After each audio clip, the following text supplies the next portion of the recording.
Welcome to the 99th Theoretical Physics Colloquium by Professor Teaney from Stony Brook University. He received his PhD in 2001 from Stony Brook University. After that, he had several postdoctoral positions at Brookhaven National Lab between 2001 and 4, and then at Stony Brook between 2004 and 6.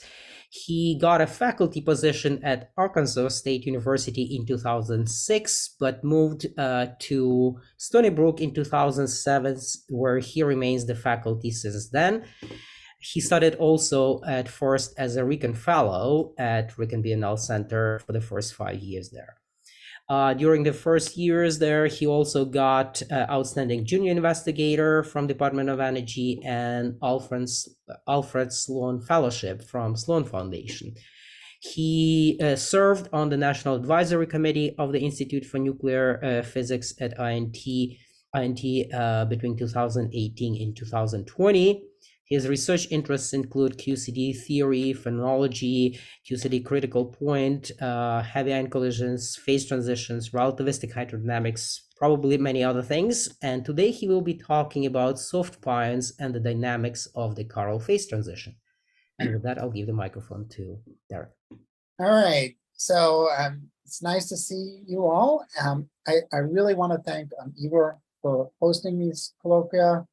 They were really great during the pandemic, and I hope to. My only wish is that I attend more of them, okay, in the future. They've been really good. So these are my collaborators. I'm basically going to concentrate on this last paper. My collaborators for the last paper were Adrian Florio, Eduardo Grossi, and Alexander Soloviev. Okay, so just very briefly, somehow about heavy ion collisions. So I actually primarily, I am concerned about real collisions of real nuclei. And so this is a picture of a lead-lead event at the LHC. There's sort of 20,000 particles or more produced as these two relativistic nuclei collide. Once the two nuclei, these incoming nuclei collide, they pass through each other. So the picture we have is that they sort of pass right through each other, and then you produce hot QGP, very high energy density. And just to give it a little bit more, so represent the human scope. Here's the Atlas detector. There's a human, and we're producing these nuclei instead of this beam, and all this 30,000 particles are flying off in the transverse directions, and we measure all that stuff. Of course, these days you can see the hydrodynamics very easily by eye. I mean, at the LHC, this is an off-center collision at the LHC. So here's a collision of two nuclei. Here's, if the collision is off-center, right? And you have this hot region of QGP, which then expands preferentially along the short axis of the ellipse, okay? And what they see in the detector is this splash of particles, right? Right, carrying the energy transverse to the beam. Right? And that's, that's elliptic flow that you're seeing there, this V2, right? So it's the total energy here is TeVs in this structure, and it's carried by many thousands of particles, okay? Each of which carry about 500 MeV. So it's truly an impressive thing. Hydrodynamics in action. Okay, and if you look at, you see all these fluctuations, and people measure that too, and it's all very beautiful. So particular, what is seen is that, you see here these different shapes, right, that might happen by chance in an event-by-event sense. And on an event-by-event basis, you might see a flow of patterns along these triangular axis, okay? And here's a beautiful example of a triangular flow event where you really see the flow of this energy going along these three axes of the triangle. So these are just what you get by eye at the LHC, right? From one event. Of course, you're measuring billions of events. So think what you can do, right? About the statistics of this, okay? Just billions. And it's become this big and very impressive machine, okay? And so I just summarize the amazing success of the standard hydro model. I mean, they're measuring V1 through 6, probably V7 now, probably up to V9, I think. I don't remember. And they measure the momentum dependence very accurately, the probabilities of these VNs. They measure the covariances, the skewness of the harmonics, V2, 3, 5, and other stuff. They also measure the full covariance matrix as a function of P1 and P2. And all of that sort of really, you can then argue with the niggling details, but basically works. I mean, you run hydrodynamics, vanilla, relativistic hydrodynamics, and put in the equation of state from Lattice QCD, and it works. If you just do ideal hydro, it pretty much works. If you do viscous hydro, it works even better, right? And so that's great. I mean, that is great, and that's the backdrop for this work. But we want more. We want more. Always want more, right? And in particular, if you think about QCD with two massless quarks, you have a very specific phase diagram, which I will talk about. Stuck here. Okay, yeah. So if you have two massless quarks, again, I'll be very brief here. I mean, you have two massless like flavors, then you have chiral symmetry. So you have U right and D right, and U left and D left. Okay, and you can, if they're both massless, you can rotate them amongst each other, right? And so the symmetry is SU2 left cross SU2 right. You can mix the U left and the D left amongst each other, and the U right and the D right amongst each other. And indeed, if you look at the Lagrangian or massless quarks, okay, it's this one, right? And then just, if you're very naive, you would expect 4 conservation laws, like the conservation of U left, the conservation of D left, the conservation of U right, and the conservation of D right. Okay, and so, whoops, we skipped one here. So so those 4 conservation laws are what you would expect in the limit of 2 massless flavors. And we usually give them slightly different names. Okay, so the baryon number, of course, is the sum of quarks of any helicity, right? The difference between the left and the right, right, is the axial U1, okay? And that is anomalous and not conserved, right? And so you wouldn't include that one into your description of the hydrodynamics, okay? But there's others, right? So in addition, you could, out of these 4 combinations, right, that's 2, you get also the isovector charge, so which is really isospin, so the differences in U's minus D's, right? And the isoaxial vector charge, which is U left minus U right, minus D left minus D right. So you have those 4 conservation laws. We're going to be focused not on baryon number, but on these 2, this vector charge, isovector charge, and isoaxial vector charge. So those would be conservation laws you would expect, okay? But it's more complicated because of the broken code, because this symmetry is not realized in the ground state. And this axial chiral symmetry is broken, okay? And so you actually expect a different behavior. So at high temperatures where the symmetry is restored, right, you would have QGP with this symmetry. And at low temperatures, this symmetry is broken from SU2 left across SU2 right, or O4, down to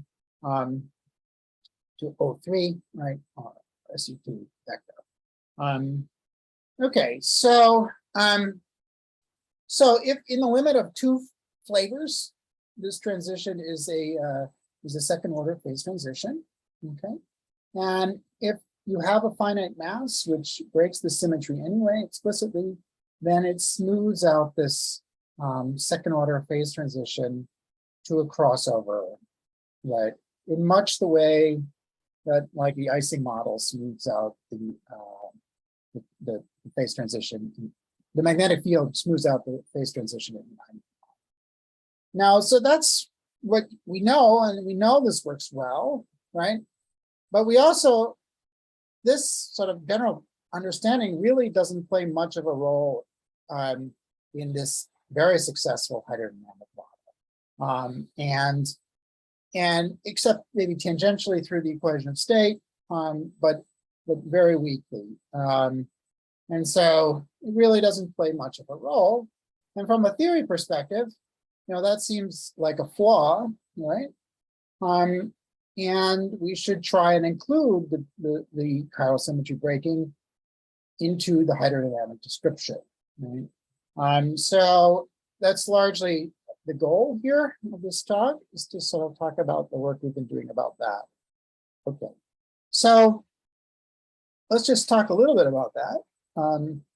So, the order parameter, and let's first talk about our cold world, T less than the critical point. Again, maybe stick with two flavors where it's strictly true, okay? Massless two flavors.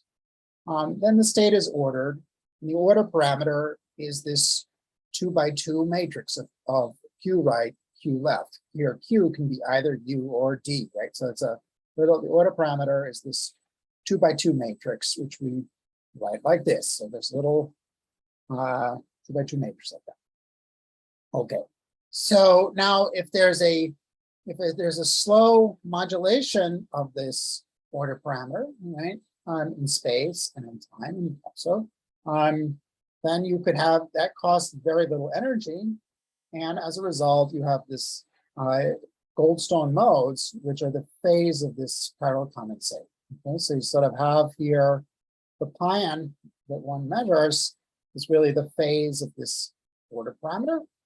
Again, it's an SU2 matrix. Okay, so these are the Pauli matrices, and this phase is related to the Pion field. So the Pion field would be the amplitude of the condensate times the phase. Okay, at least approximately for small modulations of the phase. And okay, so good. Now, of course, once you get above, so just a comment, I mean, once you have such long wavelength modes, which don't decay very rapidly, they should be included into the constitutive relations of your hydrodynamic description, right? So that's some of the things we're going to be talking about, how to include this phase into the hydrodynamic description. Of course, above TC, the state is disordered. There is no real pion, or there is no condensate, or its phase, and there is no pion, right? So it's sort of just blah, right? So roughly speaking, this talk will sort of describe how the pion is born as you cross the transition from being totally disordered to totally ordered, okay? And how that develops, okay, and how you can understand that with hydrodynamics. So, all right, so just a quick summary. By comparison, I mean, you have the Ising model, you would have the order parameters and magnetization. In QCD, you would have the chiral condensate, okay, which is an SU2 matrix, so it's slightly different from the Ising model. Then you would have any breaking terms like the magnetic field. Analogous to the magnetic field would be the quark mass, which I will also call H, okay? So the symmetry breaking contribution to the Ising model is this H dot M, and in QCD, it's the mass channel function. Again, once again, taus are the Pauli matrices, phi is the condensate, is the phase of the condensate, and sigma is the amplitude. Okay. Now, right, so now let's talk a little bit. So that was really, I really wanted to stick with two massless flavors, okay? Now let's go take one step towards the real world and talk about, 3 flavors, they have mass, okay? And what does that do, right? So in the real world, there are 3 flavors, U, D, and S, each of which are massive, right? And this changes the structure of the phase diagram, right? In the limit of 2 flavors, which is what we're talking about, the phase transition is expected to be second order, right? And in the limit of 3 flavors, right, the strange quark is infinitely light, okay? Then you're down here, and the phase transition is expected to be first order, right? And then, okay, and now there's been a lot of questions by the lattice as to where is the physical point, and are we closer to this O4 line, or are we like down here somewhere and we're close to this first order? And they're becoming increasingly good evidence from the lattice. And there's a good review by Phillipson that says that we're actually, we're sort of closer, we're actually fairly close to this O4 point. I'm going to show some of the data from them. I don't think it's completely settled yet, but it's getting there. It's actually really getting close. And so that actually understanding the real world is, you could maybe use O4 universality. Okay. I should also say that this first order region has never been seen on the lattice, despite a lot of work. And so people are trying to see that first order region. Okay. So one of the things you would look at to try and convince yourself that this physical point was close to the O4 point is to look at the fluctuations in the order parameter.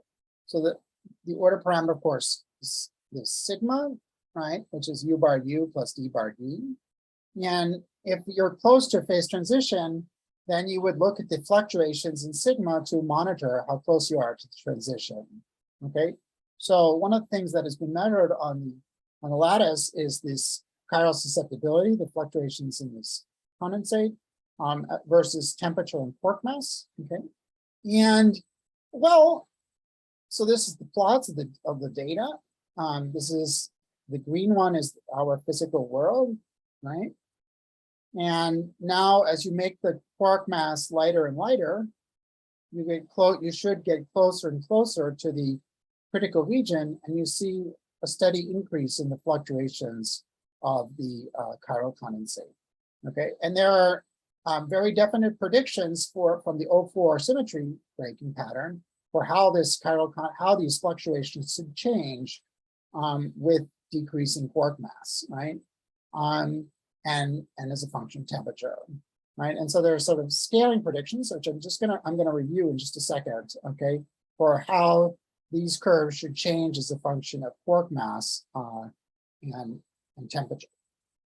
But my main point was, somehow in the lattice, you do see evidence of this O4 critical point, and we should put that into the hydrodynamics.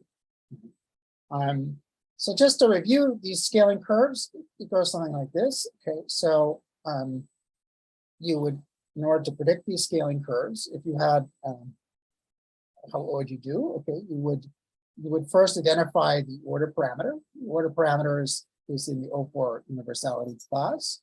So the order parameter fluctuates both in amplitude and phase. So you would have 4 components: phi0, phi1, phi2, and phi3, which are the sigma and the pion, right? Pi with a vector indicating 1, 2, 3. And then the quark condensate, which is the sigma times the phase, is approximately sigma plus I pi. Okay, and then you would write down a Landau-Ginzburg form for what the free energy should look like here. And then you could, for instance, simulate this O4 critical point using this Lagrangian on the lattice, right? Or your desktop, and it will produce for you predictions for how the chiral condensate should scale near the critical point. Okay, so you basically tune this coupling here to the critical point, and then you could make universal predictions for this model, which should agree with the lattice, okay, in some sense, right? So just to show some results from this stuff, right? So in particular, you have scaling predictions from the O4 model. For instance, the susceptibility, the chiral susceptibility of different magnetic fields are related to each other, right? So in particular, if I change H, it's only a function of the reduced temperature and the magnetic field in specific combinations, the scaling variable Z, right? So here's H, okay, and here's this reduced temperature.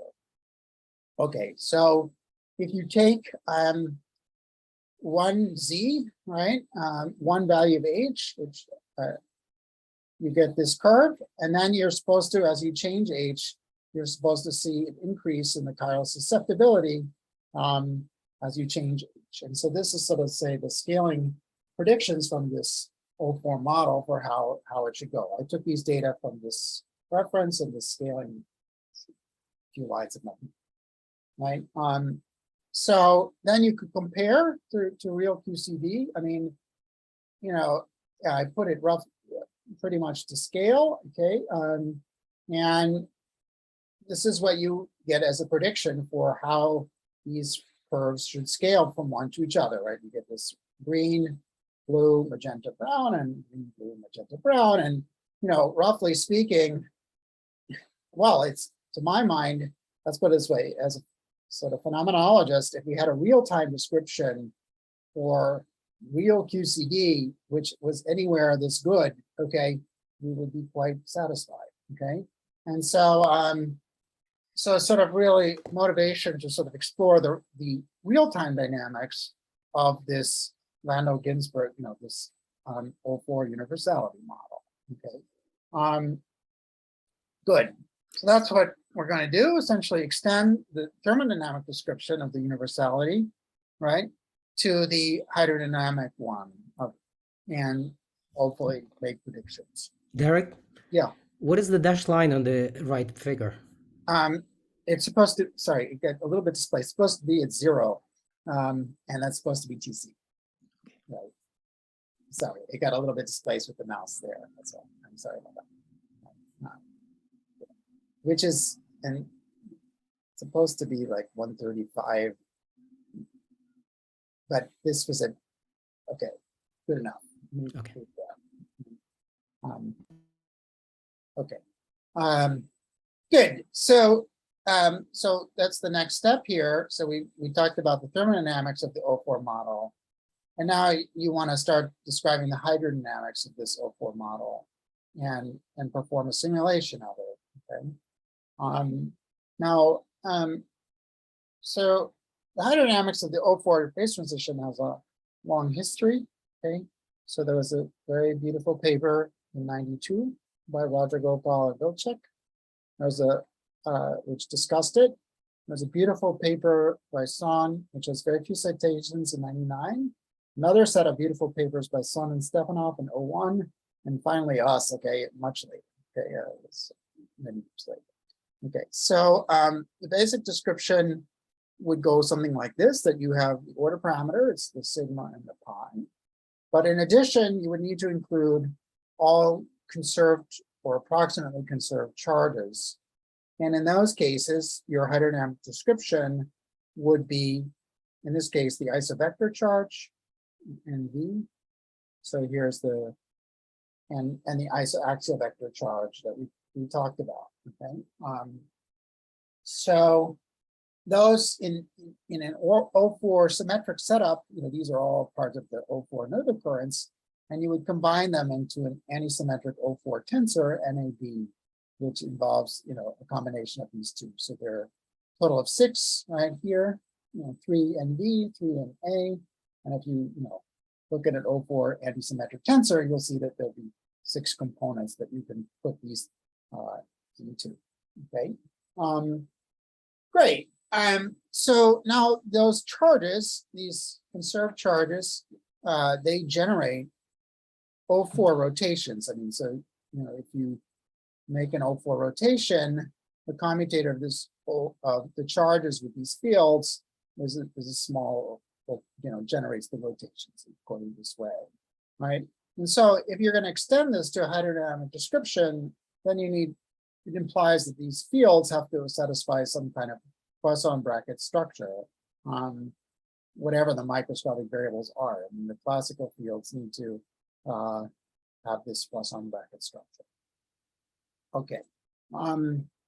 So then the strategy for writing down hydrodynamic equations of motion, or at least a strategy, one that could be re-examined maybe, but a strategy would be to look at the Hamiltonian. So again, you have this effective Hamiltonian is tuned to the critical point, as before, and you add to it the fluctuations in the charge. Okay, And of course, in equilibrium, this gives you the same equilibrium static dynamics as before, right? Nothing has changed except you have some Gaussian fields, which are these conserved charges.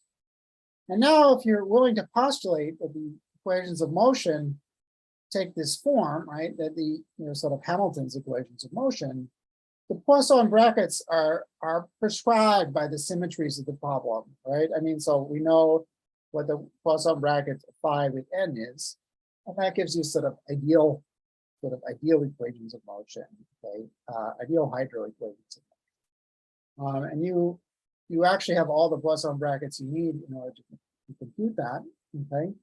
And you can write down the equations of motion. Now, in addition, you would then add viscous corrections and noise to this description. And so what you would do is sort of add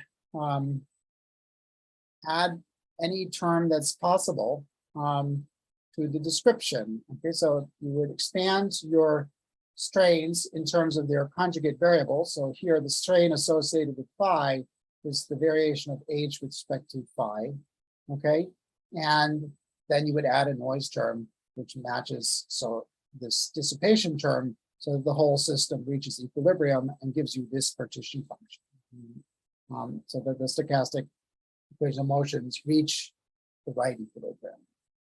Okay, and similarly here, right? The chart is it's conserved, so you have to add a gradient, but you would add it expanded and conjugate variables, and you get this structure. Okay, so there's turns out to be only these two dissipative parameters, gamma and sigma naught, and you get equations of motion from them, right? So now, if I write it just a tiny bit more explicitly, so the diffusion equation, right? So the charge satisfies a diffusion equation, but it's coupled to the charge order parameter. And so the order parameter makes some currents here, which are coupling this O4 field and these charges. And then it's not exactly conserved because you have a magnetic field or a quark mass. So that's not exact conservation law, but approximate conservation.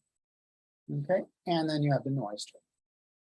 And similarly, the VEV, okay, so the order parameter, the charges induce rotations of the order parameter, right?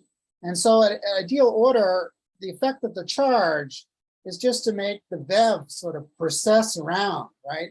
So that Poisson bracket, we just had those two terms, would just make the VEV process around, okay? And so you get a precession from the ideal equation of motion, and then you have a simple relaxation, which is the dissipation, which drives the order parameter to equilibrium.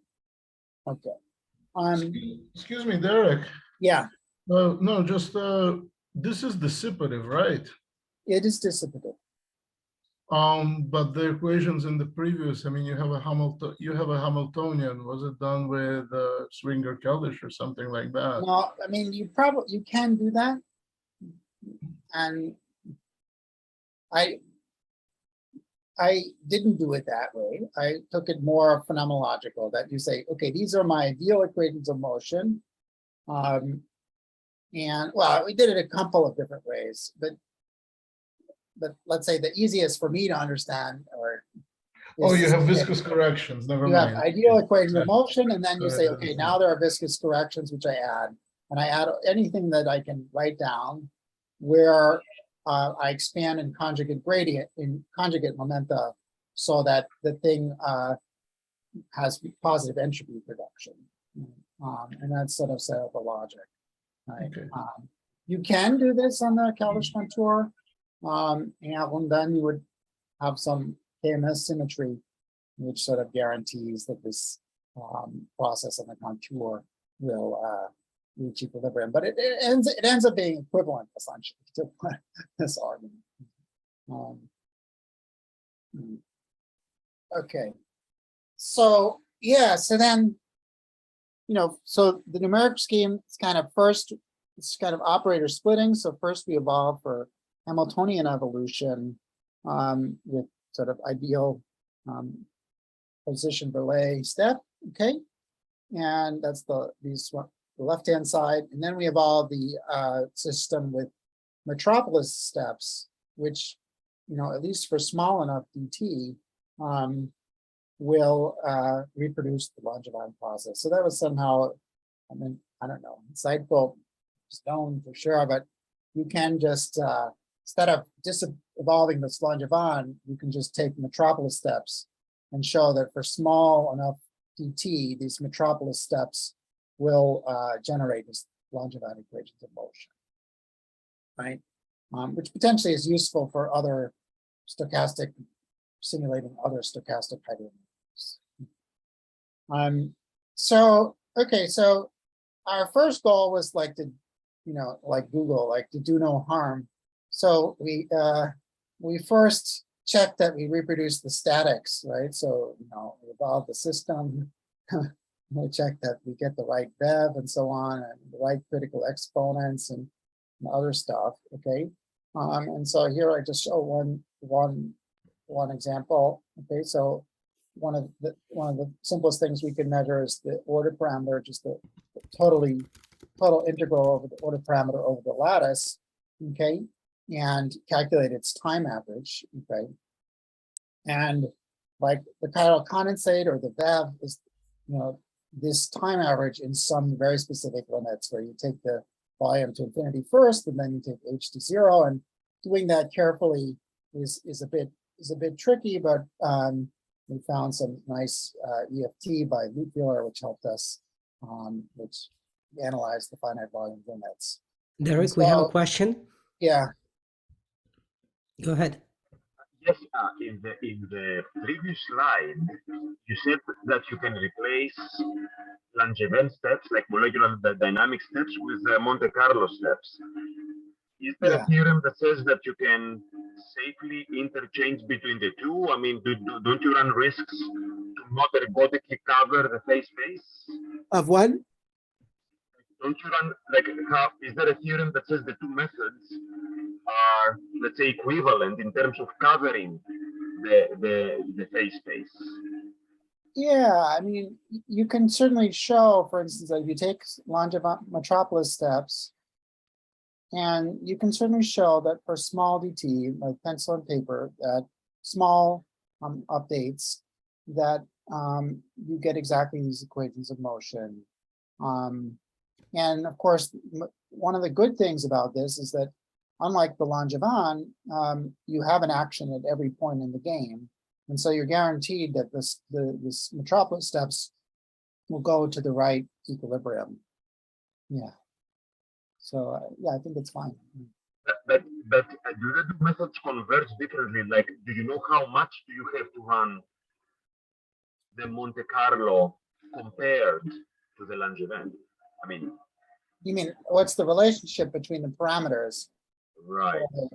Right. So, of course, when you put in some bare D naught, right, into this metropolis steps, okay, you don't get the diffusion coefficient you get out of the simulation is not the one you put in. And so in each case, you put some parameter and you get some diffusion coefficient out, and you have to go measure that. And so in order to really truly relate the Langevin proposals with the metropolis ones, you would have to go measure that, right? And of course, a lot of this is somehow useful. The key thing is, of course, the timescales that we're evolving for are very long compared to the time steps of Langevin and the time steps of the metropolis, right? So you take many time steps right there. And so, because you've tuned yourself to the critical point, so it takes a long time to do anything, right? And so we are, in that sense, using universality, that it doesn't really matter what the microscopic dynamics is, as long as it's in the same kind of universality class, which at least for small enough DT, you can show explicitly it's doing the same thing almost. And then, why would it change as you change the delta T by a little bit from 0? Of course, it will eventually just break down. flow. Okay, so all right, so just that was just we did our homework. We calculated this VEV. Okay, this is the chiral condensate. I don't want to go into details of exactly how we took these limits. Just saying that we worked hard and we fitted these numbers. For instance, this critical exponent, and it agrees with what it is, even with these error bars, which are at the level of 1%. So that sort of shows how the chiral condensate drops as you approach 2C, as it should. Right? Now, once we've done such preliminaries, our homework, as it were, now we want to scan and look at the real-time dynamics of this these regions and even above TC. So that's somehow what this slide is supposed to set up. So after you've measured the order parameter, we know that the order parameter takes this scaling form with specific critical exponents and specific scaling variable z, right? The scaling parameters like h, little h, have some non-universal constants, h naught and this m frac, right? And so we fix those from all of the static universality. And so we know exactly what is z. You can fairly compare it to other simulations that have been done in the past and so on, right? So we know exactly where somehow we are in the phase diagram of t and z, okay? And so now you want to, what I plotted here is the susceptibility, the chiral susceptibility that we talked about from such static simulations. And it's this green curve. And I took this green curve partly from our own data, but mostly from these guys who have much better data than we do. And so, so now you want to, as you have these points, you can, we made a sequence of simulations at these values of z, right? To sort of scan the dynamics and ask ourselves, what happens as you go across the dynamics, okay? So just some words here. This peak of the susceptibility is not at TC, but a little bit shifted, which is expected, and that's the pseudo-critical point. The pseudo-critical point is a z of 1.3, right? So clearly, you expect, and we'll see this, that the dynamics will change most strongly at this pseudo-critical point. Okay.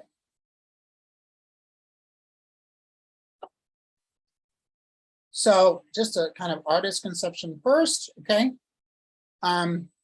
So, at high temperatures, there is no VEV, right? And you just have sort of diffusion of charge. I mean, literally, you can look at our equations. It's just sort of, the charges just diffuse left and right, each separately, and everything's separate. And you just get simple diffusion of quarks, okay? And then as the temperature gets lowered, the condensate builds up, okay? And you start gluing those quarks, which we're diffusing, into propagation of pions, which are then very long lived. And that's essentially what we're seeing, right? So here's what we plotted. One of the things we plotted was the correlation function of axial charges. So the axial charge at time 0, and then axial charge at time t. And what you can see is that the dynamics changes as you go from t of order the pseudocritical point to below the pseudocritical point. You start seeing these ringing oscillations, right? Which are the pions, right? Okay, and so if you take a Fourier transform of that, you can analyze what the phase transition looks like. So this is our, if we take the Fourier transform, the same plot, right, and measuring this axial charge spectral density, and you see basically some of what you sort of expect. Like at high T, you just see a blur, which is the axial charge just decreasing in time, it's diffusion.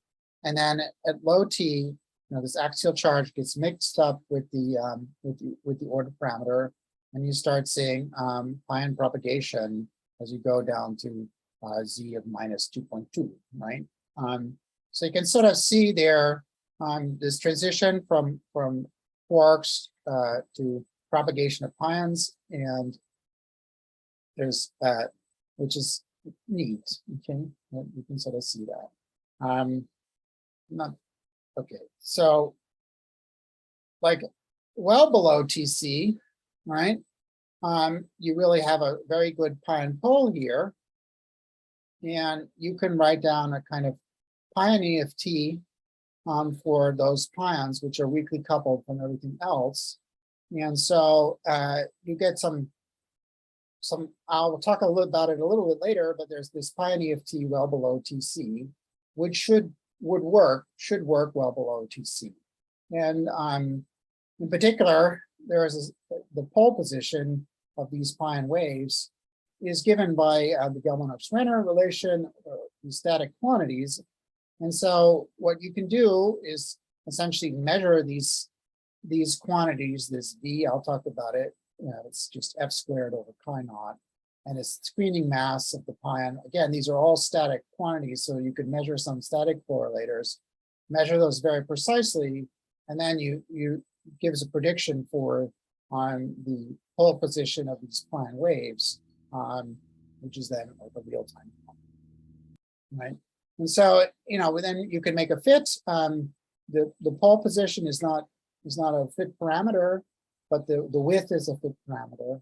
And so you get a reasonably good fit from this description. Okay, so I'll talk a little bit more about the Pion EFT later in just a slide or two. Okay, so one of the things you would be interested in seeing is how the simulations scale with the correlation length, right? So you want to look at the simulations at different values of the magnetic field, okay, and ask how the correlation functions change. So one of the things you could do, for instance, is look right at the critical temperature, okay, and then we change the magnetic field over right. And as you do that, right, you're changing the correlation length, with this one being the largest and this one being the shortest, right? And so you definitely see, like, in the correlation functions, they also show very clear scaling, right, which you're going to try to see if it agrees with sort of the dynamical scaling of these propagators, okay? So, yeah, and basically, it does. I mean, you can try and rescale these, and I can give some of the details if maybe elsewhere if people are interested, but basically, like, we found the location of this minimum for each of these curves, and then we plotted the ratio of those curves, and then fit that ratio with a specific dynamical exponent, which gave us a number for how much to rescale each curve, right? Now, and here's somehow what the rescaling does, right? So again, these are the original curves just replotted, okay, multiplying by omega for this, we want the spectral density. And one would expect this to be some universal function of omega times the relaxation time. And the relaxation time, we should scale like correlation length to the zeta, where zeta, the prediction, at least from these gentlemen, but it's actually somewhat older, is that it should be d by 2, okay? Again, fitting these minima gave us a dynamical exponent of 1.47, okay? Once you know this dynamical exponent, you could try and rescale these curves, picking some reference one and rescaling them all the remaining by a factor, and you get a reasonable scaling of those curves. Okay, so we somehow confirmed their prediction for this dynamical exponent, that it should be d over 2. And okay, so now I would like to say a little bit more about some phenomenology, and so let me just say a few little bit about pions and events, okay? So soft pions have always been hard in heavy ion collisions, okay? And they have never really worked, okay, And even very, very sophisticated, and this is a recent hydro fit to heavy ion data for the yields of particles. And you see here this excess of soft pions, okay? And you can see not just this hydro, but many. I mean, this one has the same problem. This one also, which is a very sophisticated fit, Bayesian fit, has similar problems. In fact, they're worried that it's biasing your fit in some ways. And so I think there's broad agreement amongst the community that this soft pions aren't working, okay? And there isn't broad agreement about what that means, okay? But I'm gonna sell you some of my own thing, right? Nevertheless, I'm happy that it's not working because that vanilla hydro has none of the right physics for those modes, right? It should have something about the chiral condensate, the formation of the pions, and none of that is in those simulations, right? And so I'm happy that it's not working, and I would hope that we could, maybe describe a little bit better. Okay, and furthermore, I sort of expect this to be enhanced at low PT for reasons I'll describe, because they're the goldstones of the transition. Let me just say roughly why, okay? And this goes to this Pion EFT, which I talked about, right? So like we said, well below TC, I'm just gonna, there's this condensate, and condensate well below TC is frozen. It's no longer fluctuating magnitude, but its phase can fluctuate. So the phase well below TC, the Pion FT is an EFT for the phase of this condensate and how it goes, right? And the equations I wrote down, right, which were really nicely analyzed by Son and Stepanov, in this low temperature region is just an effective theory for this phase. And taking your equations, you get sort of two sorts of forms, right? So first you have the statement that the precession of the phase is the chemical potential, right, which you can see from those equations of motion. And then that in normal, like superfluid literature, is called the Josephson constraints, okay, in ideal superfluid. And then you have the partial conservation of axial current, which is these partial conservation law, right? The current itself is expanded in gradients of the phase, so it's some constant, which is traditionally called F squared, and then the gradient of the phase, okay? So that would be somehow the ideal superfluid hydrodynamic equations of motion if it's with partial symmetry breaking. Okay, and then, okay, you can use this EFT to find the dispersion curve, okay? The parameters are how they scale near the critical point are known. For instance, it's F squared in mean field theory goes like the condensate squared, and away from mean field theory, it's just a little bit different from that. And this F squared, M squared scales like the condensate, the first polynomial, right? Of course, you could add dissipative corrections, and we did some of that. So if you, beyond ideal order, you would start adding this next derivatives in this phase, and the next diffusion coefficients that we sort of talked about. And that hydrodynamic theory would then describe the width, right, of the pion. So the ideal hydro curve describes the pole position, and the width is then these viscous corrections. Okay. So basically then you get predictions for how the pole position of the pion should go near TC, and linearizing the equations of motion, solving for the waves and their pole position, you get a dispersion curve, which looks like the vacuum one, except a couple of differences. First, there's this V squared out in front, okay? And M squared is the screening mass, which also slightly different from like your typical pole mass, okay? So you basically get this pion velocity. Again, we know how these parameters scale near the TC, and so it goes like this V squared, this overall coefficient scales like the condensate squared, and V squared, M squared scales like one part of the condensate. Both of which are vanishing, near TC for just missing here a proportionality sign. Sigma is proportional to minus t to the third. So that, gives you basically rough feeling for why it should maybe be enhanced. I mean, so if you have this dispersion curve, they are quasi-particles, you can put them into the Bose-Einstein distribution and take the classical limit, and basically, at low pt, you would, or low q in this case, you would expect t over vq, and since v goes to 0, you basically expect the yield to increase, okay, as you go to tc. So, we plugged in some numbers. The chiral condensate and how v should depend near tc is known, okay, fairly well, with an accuracy, really quite well. And the mass, the screening mass is known extremely well, like percent, okay?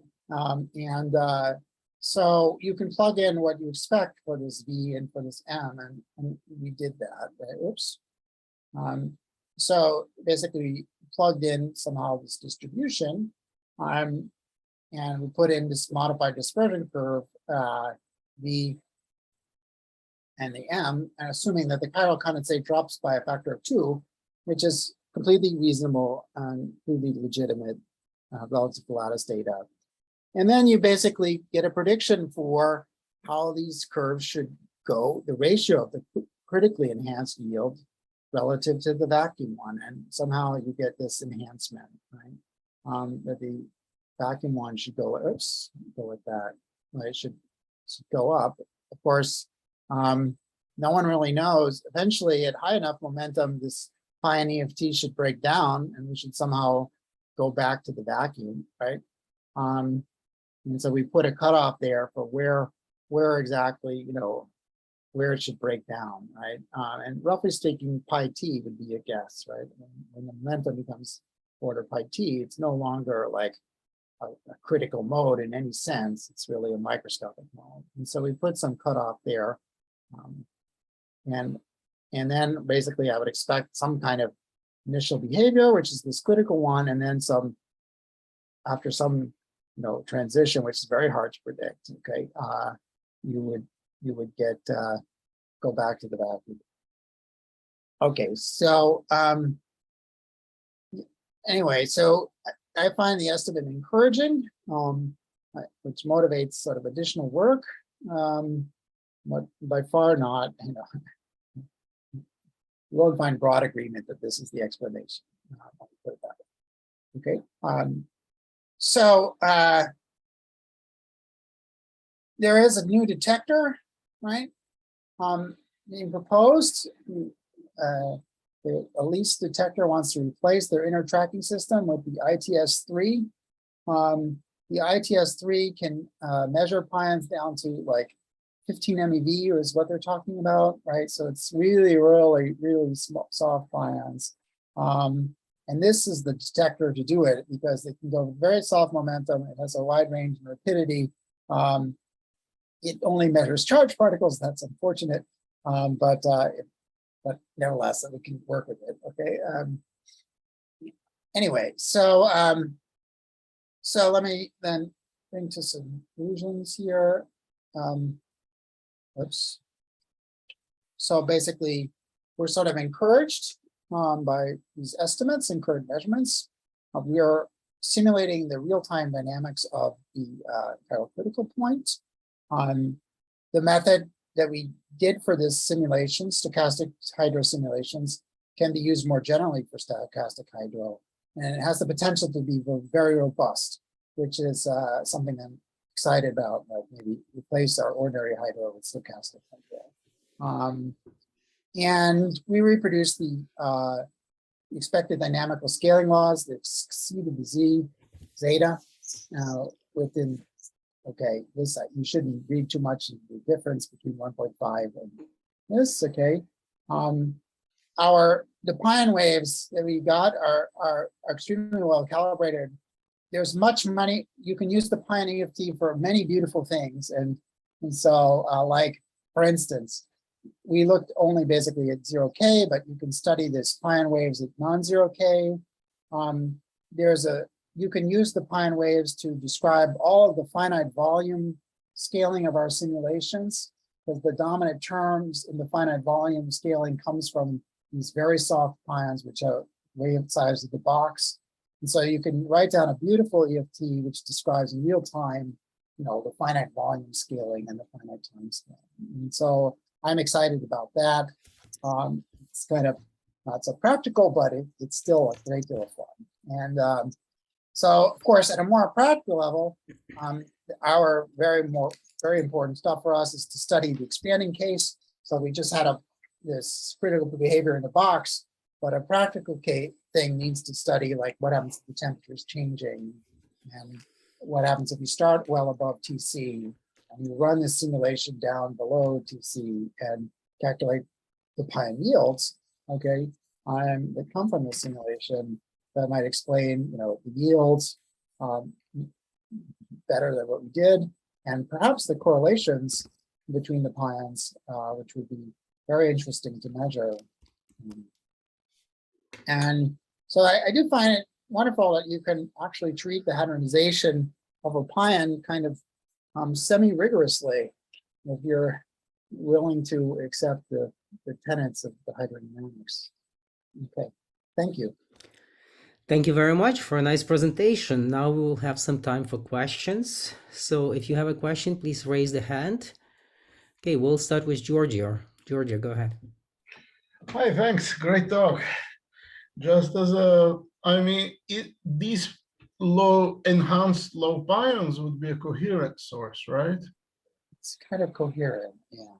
I wonder if HBT, if you could measure the coherence parameter at low PT. Yeah, with the new detector. Good idea. With the new detector, they definitely can do that, right? They definitely can do that, and even well, right? And that's something to think about. Good idea. Definitely a good idea.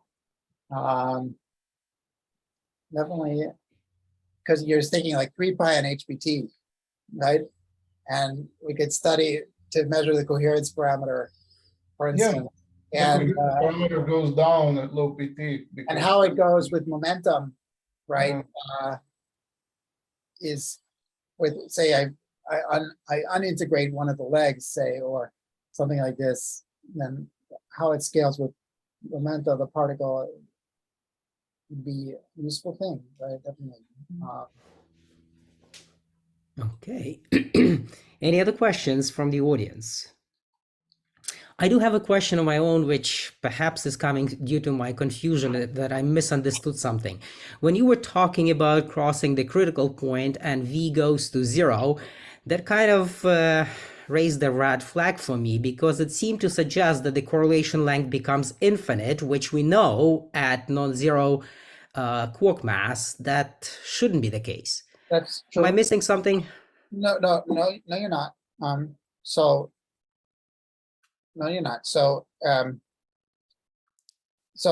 this was just to motivate why it should be enhanced. But of course, you're right. And the quark mass is a huge factor here. And so our estimate we took from the Lattice data. And then, of course, this chiral condensate doesn't go to 0. And that's why it doesn't, it's only 1.5 and not infinity. Oh, right? Okay. Right. So that really is this reality factor that, Lattice tells you that the chiral condensate on the critical point, right, or in this region only drops by a factor of 2. And so it's reasonable to put in a factor of 2. And that's what we did. And that's why you get only this much enhancement and not infinity. I see. Sorry, I guess I missed that point, but because even on this slide, there is that blue under the formula omega squared, there is also V goes to 0 TC, and that probably what drove me to the wrong conclusion. Should say V goes to 0 at TC and 0 quark mass. Right. It's fine. Actually, totally fine. Ho Yi, go ahead, please. Next question. Yeah, thanks, Derek, for nice talk. I'm not very familiar with this awful dynamical universality class. So what are the characteristic real-time critical phenomena for O4? And the So- related question is there any nonlinear interaction with the fluid velocities as in the case of model H? Yeah, good question. So, okay, so the wisdom of, Bruno Halperin is that, so indeed you're exactly on target, right? Because what we should do is I wrote down just here two conserved charges, this NV and NA, right? But Mhm. like you say, there's energy and momentum, right? And aren't they conserved? Yes. And aren't they involved in phase transition and so on, right? So naively, you would definitely say yes, right? But it turns out the O4 model has a negative specific heat. So unlike the Ising model where the specific heat diverges, right, near TC, it actually goes smaller and smaller and becomes a cusp, and then recovers. And so so it actually has a negative alpha, right? So instead of being 0.11, it's minus something, I forget what it is. And so the feeling is, the claim is that because of that, you don't need to couple the energy momentum tensor will not change the critical behavior, which is plausible because the fluctuations in the energy are getting less and less, not more and more, right? So that's the claim. Might want to be re-examining it, but I'm happy that I don't have to do everything, right? Right. So because of that, there's no critical enhancement or suppression of diffusion coefficient. So, okay, so like baryon number, or let's say like shear viscosity has no expected change. Yeah, Right. shear viscosity. But what about the diffusion? Okay, so now the charges themselves, like this vector charge, is coupled to order parameter, right? And so they do have, and this we should do in greater detail than we've done so far. They do have a critical behavior. They're supposed to scale like the correlation length to the 1/2 power. So the diffusion coefficient scales like basically correlation length to the 1/2 power. And that's why you get D, that's why the total relaxation time scales like D/2. This might be a little too fast, but like diffusion, the relaxation time is 1/dk squared, right? And so if you put so naively, if you put k equal to the correlation length, you get a relaxation time which goes like 2 c to the power 2. But because the d scales like this c to the 1/2, you get the 3/2, right? And so essentially, you should see that d scales like c to the 1/2, right? Do you get the scaling of D from susceptibility? Which Charge one? susceptibility? So the susceptibility is regular. It doesn't, the charge susceptibility is regular. It's regular. I see. Okay. So it's just a constant. And we see that in our simulation that it's unchanged. Whatever we put whatever comes out. But then could you explain again how you get scaling of D if susceptibility is regular?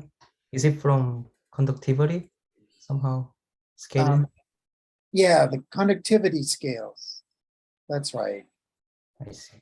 The conductivity scales. And like c to the 1/2, right? I see.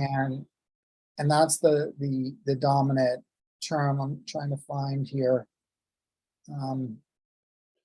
Is it easy to understand that scaling of conductivity without any coupling to velocity fluctuation? It's pretty easy. I see.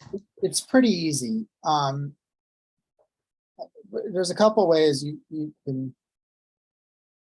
can see it. I mean, somehow it's coupling, the pion make a current, and so you can, calculate the current correlator from the loop with pions, and that will give you this c to the 1/2 ultimately, or at least in the epsilon expansion, you can see it. So it's not difficult. And there's actually many ways you can see it. For instance, like the real part of this dispersion curve, right?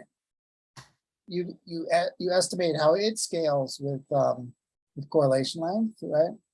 This is due to Son, this argument, which is really nice. So you know, you look at the real part and it scales like c to the 3/2, right?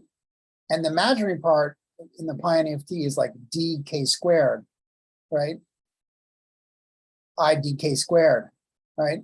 So unless if the d wasn't scaling like c to the 1/2, like then the real and imaginary part of the Pion wave would be like different orders of magnitude as you approach TC, right? And that doesn't seem right. And so it gives you the heuristic why it should be exceeded 3/2. Right. I see. Yeah. Thanks, Derek, for detailed explanation. Yeah. Thanks a But lot. it's beautiful stuff, and we definitely next or like currently, I mean like today maybe are measuring D on our simulations and asking how it scales to see. It's a bit harder from what we did, but definitely lots of things to do there. Right? Maybe one last question, if you don't mind. So in your real-time simulations, is it able to actually obtain this dynamical scaling for conductivity or something? Yeah. I mean, we actually, right? As So a result of simulations, right? yeah. This is our simulation results, right? Mhm. Right. So we basically, these are our simulation results. And then you look at where this minimum is as a function of the magnetic field, which changes the correlation line. And then we just fit the location of the min as a function of the magnetic field. And that gives us this exponent, this 1.47. Plus or minus. Yeah, okay. Yeah, thanks, Yeah. Derek. Yeah. Okay, let's move on to the next question. Misha Stefanov, please. Derek, I wanted to ask, are you sure that the susceptibility actually, that cusp is actually creates a minimum and not a maximum of the susceptibility? So I think susceptibility always has a maximum, even when alpha is negative.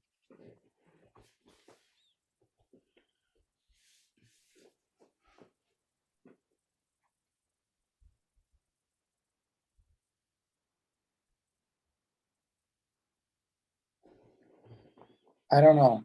I thought so. Yeah, I only heard from Fritjof Karsh that this was the case, but actually, still, I haven't actually looked at it myself. So, alpha is negative, but the coefficient of that singular part changes sign when alpha changes sign. So that susceptibility always has a peak. fair enough. Okay. Which makes sense. Fair enough. So then, I should look at that then, right? Yeah. So, and Misha and Surprised if it has a minimum. we should send an email to Fritjof Karsh to let him know that he was saying wrong things. Did he actually say that? He did. I know this, I know for sure. And I do know that the critical exponent is negative. So I was somehow. If you seen it on Lattice, then I would accept. But I think what happens is the coefficient of this t to the minus alpha term just changes sign, and it's always. Is it the same in the XY model? Alpha is negative and. Oh, that's the guy. I know who that is. Mm-hmm. Yeah. Congratulations, Doctor. I don't know. I think it's I don't know. So let me say like this, I don't know.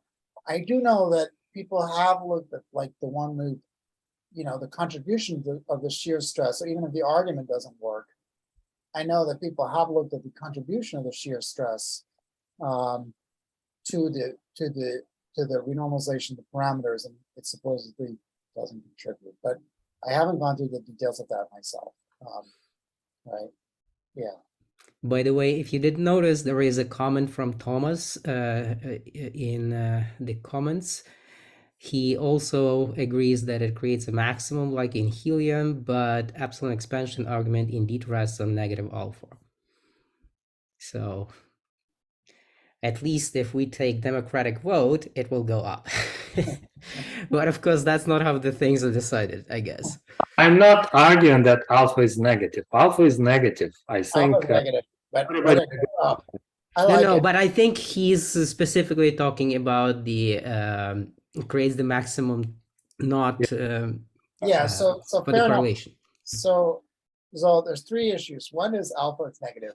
I think that's alpha's negative. We know this. And next, there seems to be learned people who are saying yes, even though alpha's negative, the specific heat has a maximum, right? And I can buy it. I can buy it.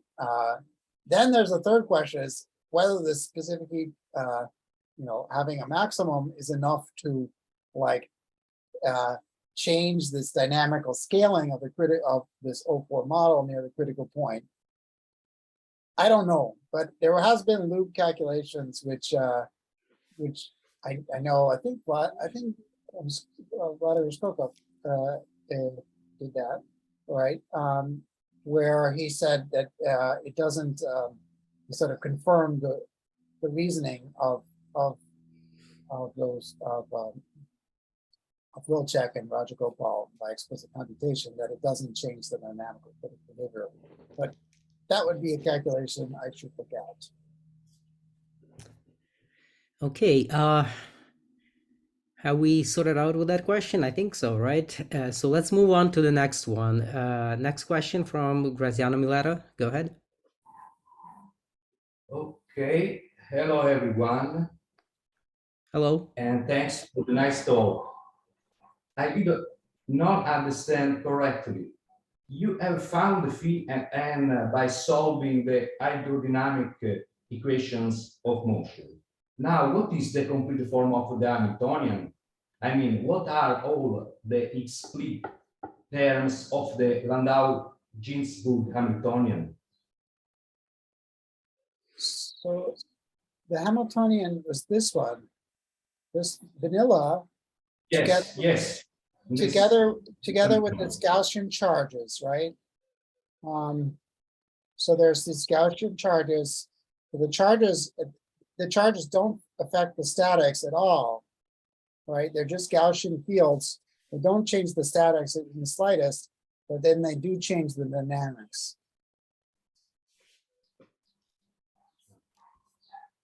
Yes. Is that good? And so the statics is the same, yeah, right, exactly the same. Okay. And that's exactly what we see. I mean, of course, we get the same statics as everybody got since time immemorial. Okay. Okay. Any other questions? Misha, go ahead. So it may be terminological, but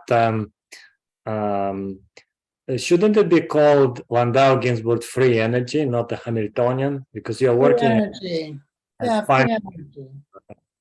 Yeah, free energy. I think it's free energy, and so yeah, I mean, it is kind of free energy. I mean, in the same sense, but people do, when they do this, like, critical behavior, they do talk about effective Hamiltonian. Well, it is really kind of free energy, right? Yeah. So somehow I would say the free energy of the system, it's a question of like what you're integrating out, right? So, if I like write E to like here, like, would you agree this is true? Like this is Z, right? This is definitely what comes out of this simulation, this thing, right? And now, okay, now, so in that sense, if I average, if I calculate the log of z, it only, I think, terminology, but like the question is like, if I call the free energy the log of z, then I'm integrating over 5.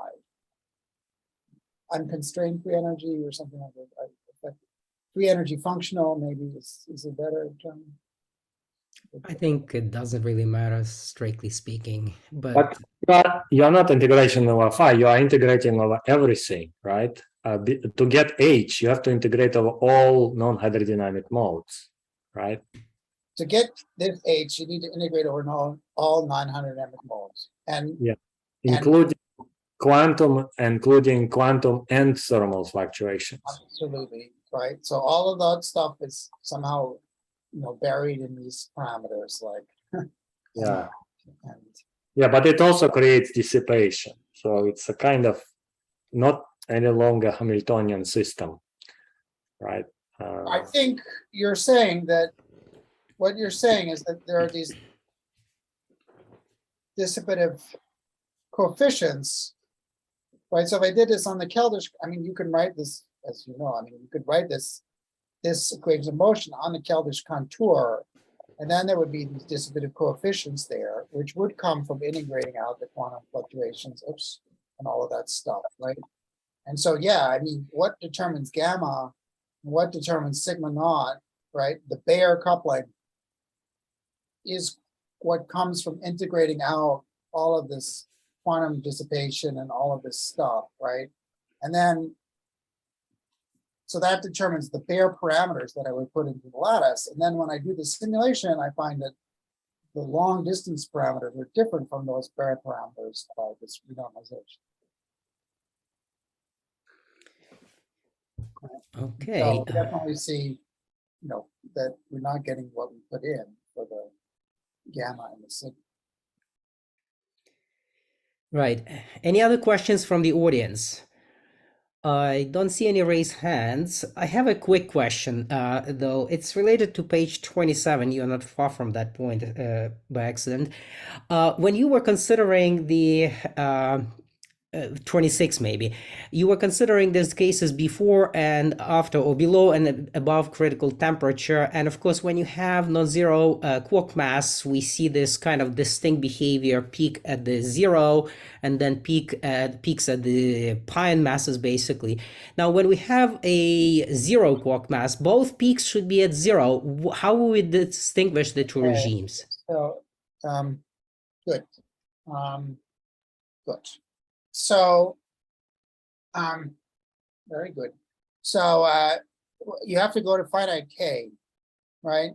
And then you'll see it very clearly that if you go above TC, you measure this propagator and, it will just still dissipate, right? This is 0K case, right now. This is 0K, and much more needs to be done to analyze. Let's say much more is being done to analyze non-zero K, and at least a couple of modes, and to measure the full dispersion curve, right? And so actually I would criticize my slide. The fusion of quarks is premature, right? Because it's actually K equals 0. It's more like relaxation of non-conserved charge, right? What you would see if above TC, the Pion correlator would be relaxational, meaning that at K equals 0, it would not be conserved. And below TC, it would be like conserved, right? I mean, right. No. Now, when you said that key word, it became totally clear. Thanks. Okay, sounds good. Misha, go ahead. I also wanted to ask the question about the detector, that capability that you described. When you mentioned that it can measure down to 15 MeV pions, I was wondering if it matters that much if they measure down to 15 or 50 or even 100, given mass of the pion 150. let me answer that. Okay, that's a very reasonable question. So, first of all, let's say if they start by saying they're going to measure to 15, right? Then they end up measuring to 50. Okay, and well, so there's this question first of all, right? And if they start by saying they're going to measure 100, okay, they won't make very good measurements at 100, right? And so in some sense, if they say, okay, now in the design spec, I want to make it 50, then at least at 100, they'll measure it very well. Yeah, right? that's how I understood your comment. Just wanted to make. Now, let me say something else, okay?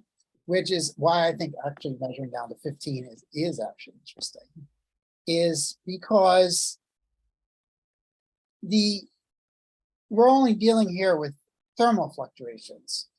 But if you go lower and lower, there's like K star coming in of axial charge, or even lower, right? Initial state fluctuations. And there should be this sort of non-thermal source of pions coming from like initial state fluctuations at longest wavelengths, and which show up because the axial charge is being conserved the whole time, right? You're getting enormous wavelengths of order like 15 Fermi, okay, 10 Fermi of correlation between two charges, axial charge. And then once you go through the phase transition, what happens to that? It shows up as pions, basically, right? And how that goes, this wouldn't measure the dynamics at the critical point, but it would measure somehow the chiral symmetry breaking very nicely. That, it's sort of then different game. It's sort of like you talk about diffusion of charges, axial charges, and you measure that by measuring the yield of pions. Which would be, very dramatic confirmation, right?